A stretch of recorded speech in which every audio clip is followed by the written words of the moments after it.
આમ તો કહેવાય છે ગાંધીનું ગુજરાત, પણ ગાંધીના ગુજરાતમાં દેશી દારૂના અડ્ડાઓ ધમધમતા હોય તેવું દેખાઈ આવે છે.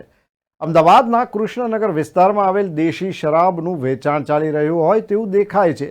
એક મહિલા જેનું નામ ભાભી છે તેવું સૂત્રોના જણાવ્યા અનુસાર આ ભાભી નામની દેશી શરાબનો વેપાર કરી રહી છે, ત્યારે બુટલેગર મહિલા છે.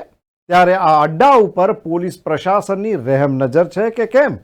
આમ તો ગુજરાતમાં અનેક વખત લઠ્ઠાકાંડ થઈ ચૂક્યા છે, ત્યારે ફરી એક વખત શું આ દેશી શરાબના કારણે પ્રશાસન લઠ્ઠાકાંડની ઘટનાની રાહ જોઈ રહ્યું છે? ત્યારે પીસીબીની રહેમ નજર આ અડ્ડા ઉપર છે કે કેમ? સ્થાનિક પોલીસ પોતાના વિસ્તારની અંદર ચાલતા ગેરકાનૂની પ્રવૃત્તિ ઉપર ક્યારે અંકુશ લગાવશે? શું સ્થાનિક પોલીસની આવી ગેરકાનૂની પ્રવૃત્તિઓ ઉપર રહેમ નજર છે કે શું? તેવા અનેક સવાલો છે. ત્યારે આની ઉપર સ્થાનિક પોલીસ કે પીસીબી બંધ કરાવશે કે નહીં તે હવે જોવું રહ્યું.